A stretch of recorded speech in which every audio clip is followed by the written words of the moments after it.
Om Namo Bhagavate Vasudevaya.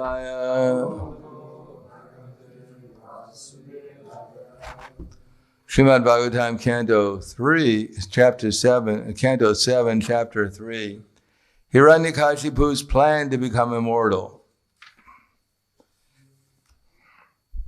So anyone who wants to become immortal, they can follow Hiranyakashipu's plan. See what happens. Actually, you'll find out what happens. So I'll read the chapter summary. This chapter describes how Hiranyakashipu performed a severe type of austerity for material benefit that's causing great distress throughout the universe. Even Lord Brahma, the chief personality within this universe, became somewhat disturbed and personally went to see why Hiranyakashipu was engaged in such a severe austerity. Hiranyakashipu wanted to become immortal. He wanted not to be conquered by anyone, not to be attacked by old age and disease, and not be harassed by any opponent. Thus he wanted to become the absolute ruler of the entire universe. With this desire, he entered the valley of Mandara mountain, began to practicing a severe type of austerity and meditation. Seeing Hiranyakashipu engage in this austerity, the demigods returned to their respective homes.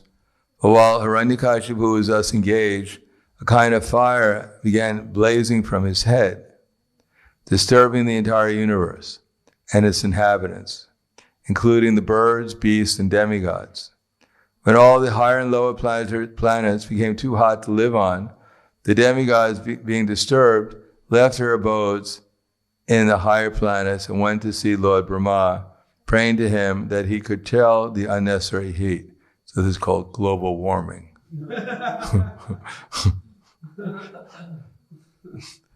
The demigods disclosed to Lord Brahma Hiranyakashipu's ambition to become immortal, overcoming his short duration of life and be the master of all planetary systems, even Dhruvaloka.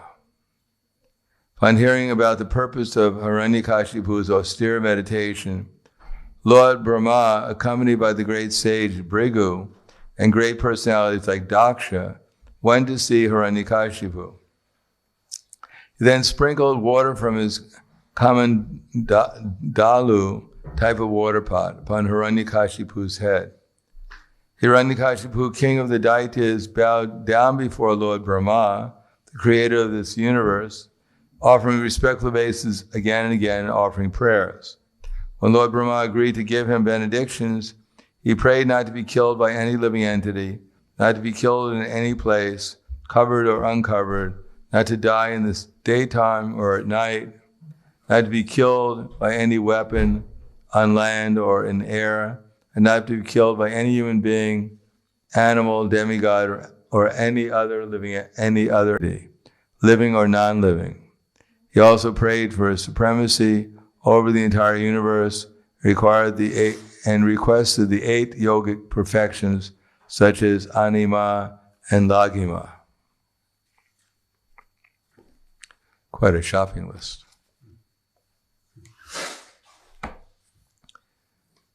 So text 1. Srinarada Uvacha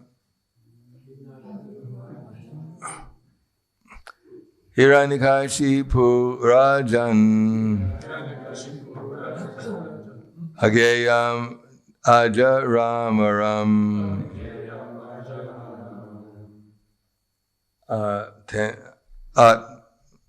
Atmanam Upati Dvadvam Ekaraja Yadit Sata Srinaruvacha Hiranyakashipu Rajan Najayam Ajaramana Ram Atmanam Apitid Dvandam Ekaraja Yadit Sata Inaruvacha Chan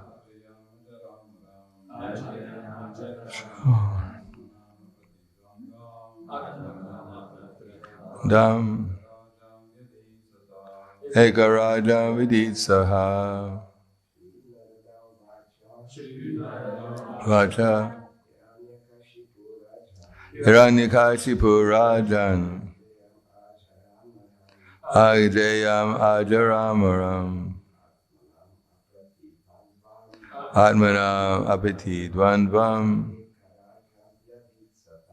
Ekaraja Viditsata.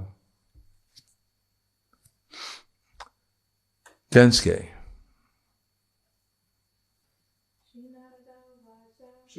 Haruvacha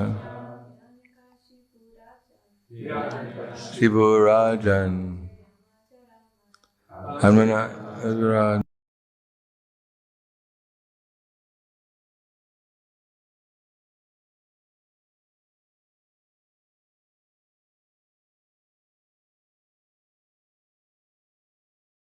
Ardamuni said, Hiranyakashipu, the demoniac king Hiranyakashipu,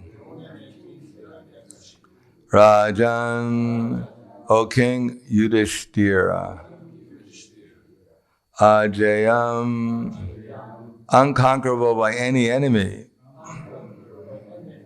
Ajara,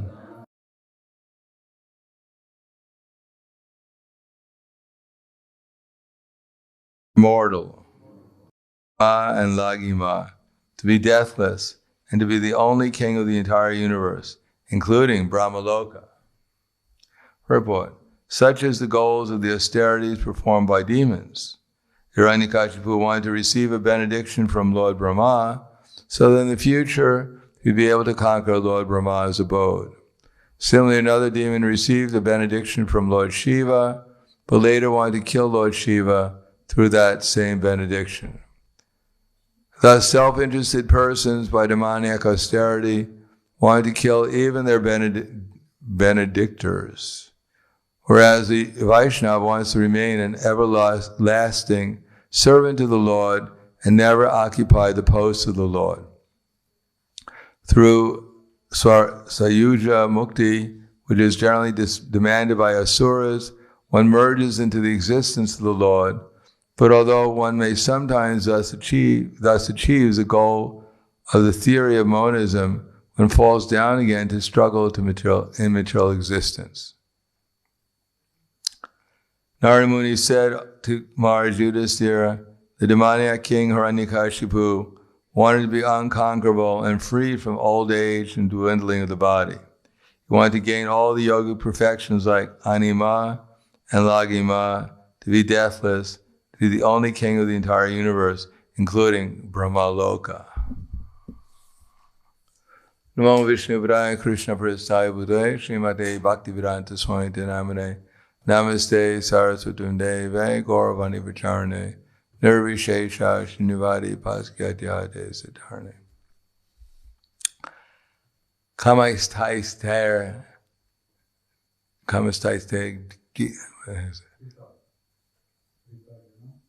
Ritagana Prapadante Nidevata Tam Tam Nimam Astayam Prakriti Niyatak Swaya. Those who are blinded by lusty desires, they worship the demigods and trying to get their fruits of work.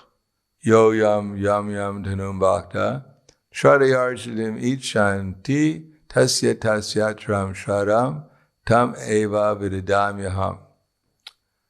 But actually, although they're seemingly getting results from the demigods, but actually I'm in everyone's heart and the benedictions are coming from me. So one may imagine that one has surpassed the Supreme Lord and now is going to become a controller of the universe.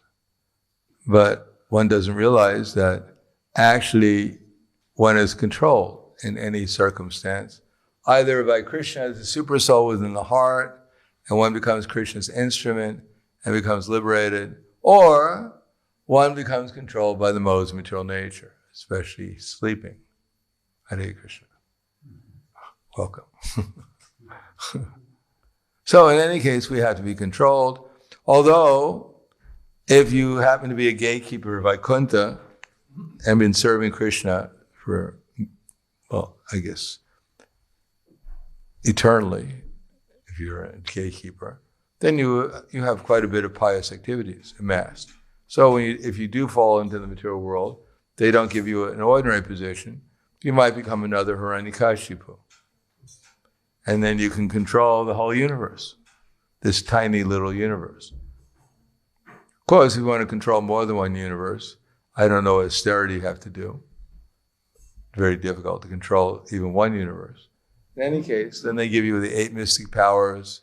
Lord Brahma can give you all those powers and things like that. And you think, now I'm the controller.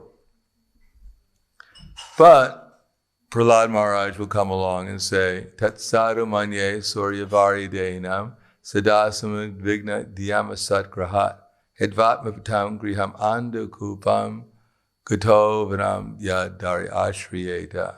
My dear father, the best thing I've learned in school is that you're a number one fool. So he thought he was the control of the universe, but actually he was being controlled by lust, anger, and greed. And Krishna arranged it. Krishna arranges dramatic examples so that we can be impressed. Hopefully we become impressed. The only problem is we have to believe that these things actually happen, rather than they just some fairy tales made up by some sage in the Himalayas who is getting bored because there's no one around, there's no internet, his internet connection, didn't pay for it. So he was all by himself, and he looked around and he saw these vegetables, these herbs growing. He decided to experiment, and he found that they actually stimulated him. And his writing, he became a prolific writing, and part of that writing is Srimad Bhagavatam, part of his hallucinations. He was imagining demons half the size of the universe, people flying around on swans with 4 heads, people with 3 eyes, 4 arms. So this made for good reading, especially for the Aborigines in India at that time, who had no scientific knowledge, who believed in gods. They became infatuated by these things, and now some dropouts from normal society have gotten together and discovered these books and are sitting around reading them. When they're not chanting the same thing over and over again to hypnotize themselves, then they're hearing these fairy tales. So people may think like that, and we may think like that too to a certain extent, because I don't think anyone here can remember meeting Hiranyakashipu. Hopefully we weren't on his side. We never even heard about Hiranyakashipu before we came to the movement. How could someone half the size of the universe go unnoticed? Didn't someone notice him? Well, he was so big no one could see him. No, the point is that to have faith in the scriptures that these things are actually going on, that there was such a person called Hiranyakashipu, and that there was a person with 4 heads coming down on a swan, giving him a benediction, that he could practically become almost immortal. That is actually not so difficult to understand if we just understand we don't know anything. In other words, if we think we actually know something, then we'll think that this couldn't possibly, this is quite strange. Unbelievable, practically. But then again, it's practically unbelievable that we're eternal and that we think we're going to die. That when this body dies, that the soul dies. So that's also unbelievable, that we could be so foolish that we actually believe that. That we've been going through so many bodies, even in this lifetime, at every moment, and yet we're not changing, and yet we think we're changing. Now our personalities hopefully are changing for the better, rather than for the worse. Our perception, conception of things hopefully is becoming clearer of reality. Not necessarily though, but our conceptions are always changing. our personalities are changing. When you're 5 years old, you have a 5-year-old personality. And when you're 15, 20, 30, 40, 50 years old, you should have another personality.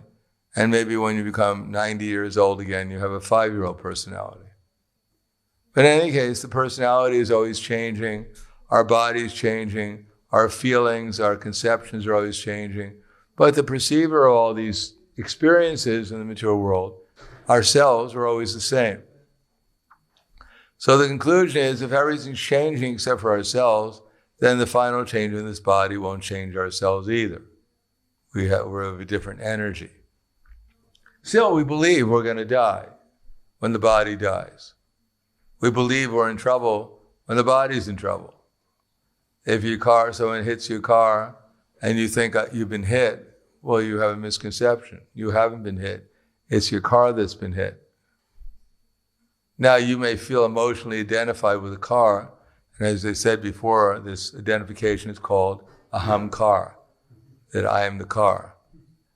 So that carries over to this body. We're so absorbed in this bodily concept of life that we actually believe that the position of the body or the state of the body determines my position or state, because we don't look internally, we only look externally. When Hiranyaksha was killed by Lord Varaha, then Hiranyakashipu became very disturbed, and he was chasing after Varaha all over the universe to fight with him. But Lord Varaha realized that actually I'm not supposed to kill Hiranyakashipu. My incarnation of Nrsingadev is supposed to kill him. It's part of my pastime. So better I avoid him, because otherwise it wouldn't look good.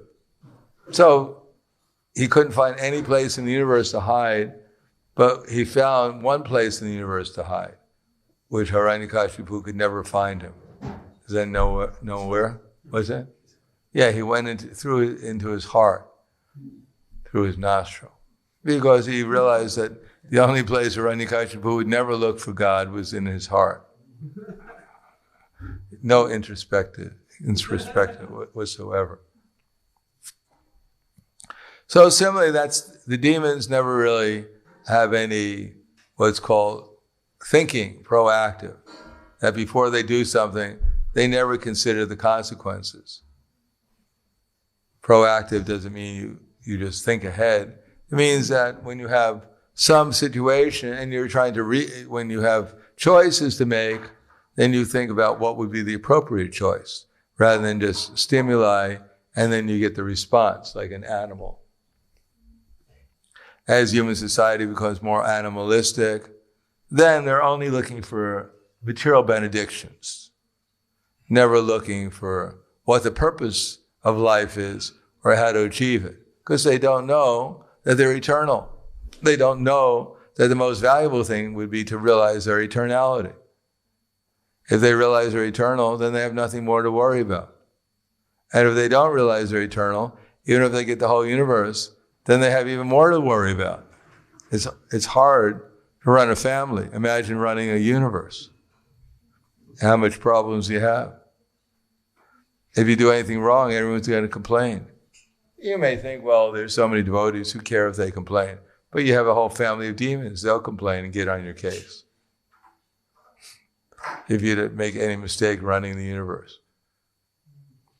So it's a difficult job. He wanted more responsibility, he wanted more control, but he was going to get a lot of complaints, a lot of anxiety and headaches.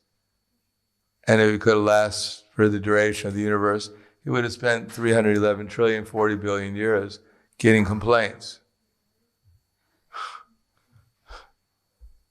And therefore we find, although he was seemingly free from all anxiety and fear, but still it was mentioned in the Bhagavatam, he was drinking heavy liquor because he was full of anxiety. He wasn't worried about dying himself, but these other people all around him, they had so many things that they were expecting he was going to provide for them. They were his men, and therefore he had to serve them. He wanted to become God, and indeed they all treated him like God, but God also has to do things. He has to provide for his subordinates. Therefore, the best thing to become is a servant. If you want to get something from someone, then you become their servant. If you become their competitor, then you'll struggle. But if you become their servant, then they feel obliged to protect you and give you things, whatever, because that's what the master does. Prahladananda Saraswati said that if you want to get a materialist to buy a book, then you go up to them with a straw in your teeth, between your teeth, and you tell them how great they are.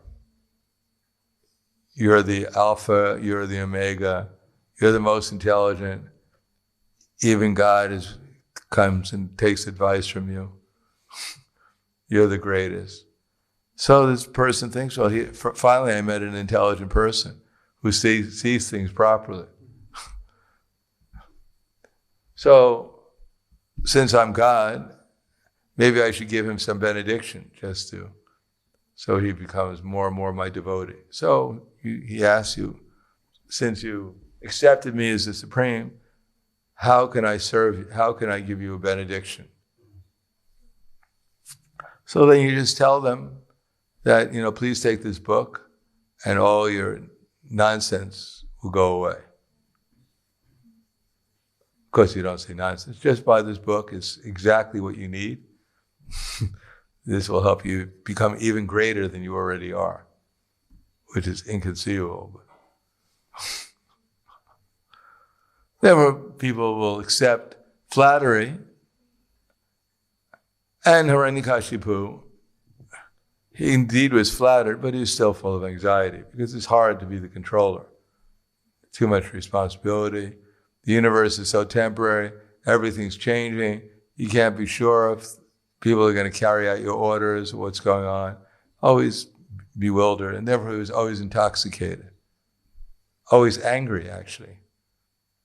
And intoxicated, frustrated. In spite of the fact he had all mystic powers, he had control over all the demigods, even Dhruvaloka. Still, he wasn't happy. So, if we think we're going to be happy with a little house and a wife and a husband and some children and a job, if we think we're going to be happy like that, then we won't be happy because we won't understand where real happiness comes from, and we'll just struggle like everyone else, and then at the end wind up as little Hiranyakashipus. A little bit of soft bed, a little bit of gold, and a lot of anxiety. So I'll stop there. Thank you. Any questions?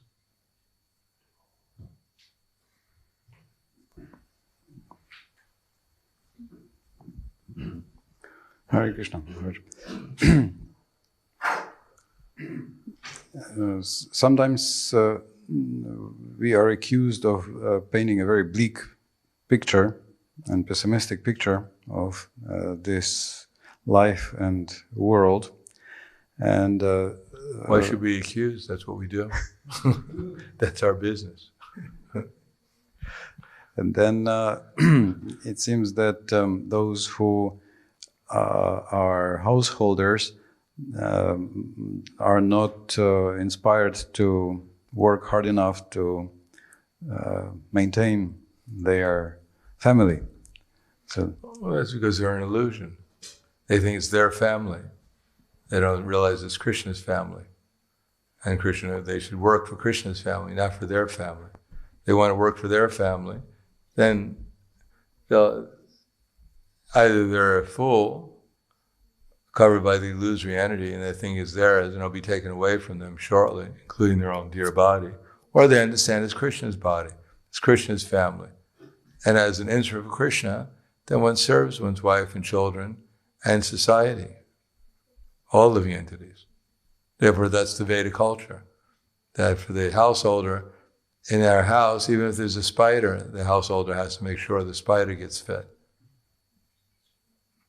So it's different. We're not offering a vision of becoming neglectful. We're offering a vision of becoming responsible for Krishna.